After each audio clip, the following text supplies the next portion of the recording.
right, let's bring in Kevin Green, senior markets correspondent, to help set up some more of the action today and dive into some of the reaction that we're seeing in terms of what it looks like overall this risk-off move. Let's start out with the dollar, KG.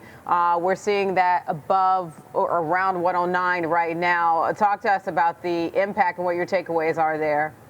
Yeah, obviously we are seeing the dollar strengthen here as the thoughts around additional tariffs when it comes to the EU, which if you're looking at the dollar index, the majority of that basket or that index is going to be focused on the euro. And so the fact that we might be seeing some tariffs on the European Union down the road could obviously have a little bit of an impact with that. The euro is actually very close to being at dollar parity, only about 2 cents away there. And then obviously when we saw the impact that we had when it comes to the Canadian dollar continues to get a little bit weak, and the Mexican peso also getting a little bit weak here. So you are seeing a lot of strength when it comes to the dollar overall, which would actually offset some of the pricing pressures that we will see from tariff policy. But this is kind of an area that is actually going to be very key for us to be able to potentially reject here. 109.5 or even 110 if you're kind of looking at it on a long-term time frame. It has been an area of resistance that we should be mindful of, but obviously the news flow is going to command the space here today, and any type of additional tariffs that are being added on, or retaliatory tariffs, could continue to strengthen the dollar here. And then let's talk about levels that you're paying attention to when it comes to equity action, especially the S&P 500. Yeah, I mean, if we're looking at the S&P 500 right now, obviously we're going to see a massive move to the downside to start the day, maybe, unless we get some news here. So obviously we're going to see how we're going to really defend around that 59.65-ish area. Want to be able to hold that. You don't want to break below. And any type of pop to the upside, I would still say 6,100 is going to be very key. I would be just a little bit cautious about this market just in general because of the news flow. So a lot of the technicals can be negated. We will see a fair amount of volatility, especially when you're looking at the E-mini S&P futures, where we don't have a lot of market depth. Now, Diane, we are actually moving pretty well right now. I'm not sure if there's some news flow happening, but that's just going to be the type of day. So you got to be very nimble and tactical. And if you can't really stomach this type of trading environment, it's also okay to just kind of sit on the sidelines and watch. Speaking of volatility, we're seeing the VIX surge this morning. It's not at 20 right now, but what's the level that you'd be paying attention to where it would be warranted calling a danger zone?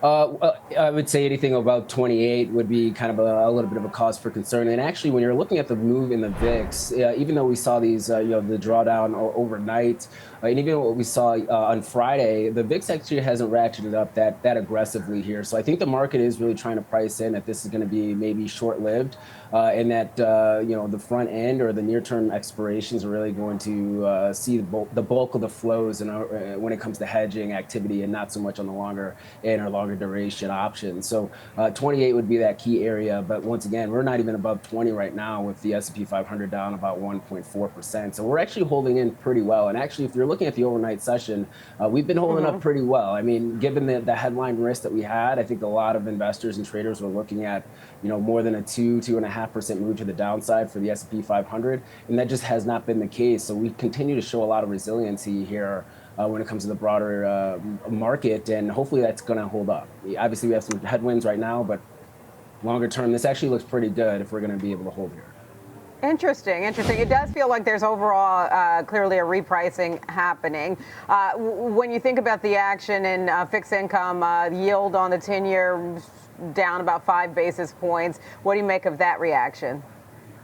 I would say for the 10-year right now, 10-year and 30 has been utilized as a safe haven asset. I think that's really what you're getting with that type of price action. Obviously, there's going to be risk when it comes to inflation, but I think the market's really, taken into account that maybe these are going to be very short-lived tariffs, and if we are seeing some headwinds, they're willing to chase yields right now, and maybe rotating out of equities. And so I think when you're looking at the yield, when you're looking at gold, and when you're looking at the dollar, they're all kind of working in their own type of atmosphere or environment right now, and you kind of have to choose the asset class that really kind of fits the investment need that you have as far as a safe haven asset. And I think that's what you're seeing right now. I wouldn't take into account too much when it comes to the yield move outside of a risk-off trade.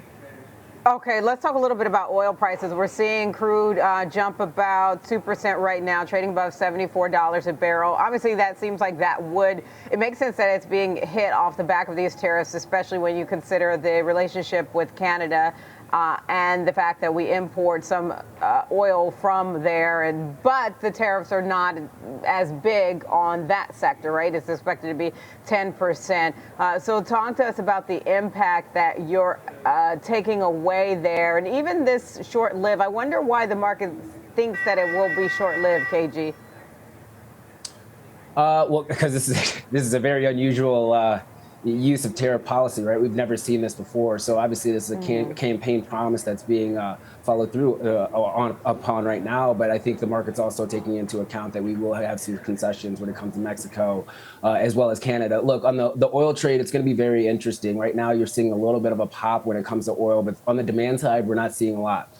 Here's the reason why. Here's the backdrop. We import around 4.5 million barrels per day when it comes to Canada. And this is heavy crude. This is actually utilized for gasoline production in the Midwest, as well as diesel and fuel oil production, heating oil and things of that nature. So the Canadians actually do have a little bit of a lever here if they wanted to slow down flows, maybe put aggressive tariffs on, or even stop flows. That would probably be the nuclear option. And that would actually put us in a rock and a hard place. The oil that we produce here, the bulk of it, the light sweet crude, is not really it cannot be really used in all of our refineries here in the United States. And you need extra chemicals and things of that nature. That's why we need heavy crude or heavy sour crude coming from Canada. Now, if we do cut off those flows, there's also this narrative that Venezuela is going to backfill that. But the assumption right now is in Venezuela would only be able to do around 250,000 to maybe 500,000 barrels per day. We would still have a deficit shortfall here. So keep your eye out on that. I think the market's really trying to sell the news when we have these type of events, because once again, this is not demand side driven, this is supply side driven. But the oil market, I think, is the commentary and the narrative is really not fitting the actual infrastructure piece that we have here in the United States. We can't just ramp up a new refinery, right? It takes a long time to do that. So that's something to keep your eye out on, and that will have the immediate impact, or we would see the immediate impact as consumers. And right now, even that 10% tariff, experts are saying it's going to already have a 15 to 20 cent impact when it comes to Midwest gasoline prices, just on the tariffs alone that we see right now. And really quickly, KG, I know we're also paying attention to some of the automakers getting hit in the pre-market. GM, Ford, Stellantis, GM getting hit the hardest, especially when you think about the impact to supply chains. And even GM, with their latest earnings, they said they didn't model the impact of tariffs, and yet here they are. Real quick take on that sector, especially given that Ford will be releasing its earnings this week. Yeah, they're in a rock and a hard place. And we will probably get an update from a lot of these companies, even if they already reported earnings. They're going to have to update their guidance if we do see this kind of going on a little bit longer than expected. A lot of the production that we see in Mexico, obviously comes into the United States. And sometimes a lot of these parts go back and forth 4, 5, even 6 times, Diane. I think that's the biggest question mark. The transportation of these parts back and forth, let's say it's 4 times or 5 times, are they going to be hit every single time going back and forth, or is it just going to be a one-time hit? That's what the market really doesn't know, because if they kind of hit them 4 or 5 times going back and forth, you're talking about a rapid increase when it comes to a lot of those auto parts here. So unfortunately, it's something that they are not going to be able to adjust. They're only going to be able to move up prices for right now, and that's kind of where we're at when it comes to automotive. So it's going to be interesting to see how they kind of finesse themselves around this.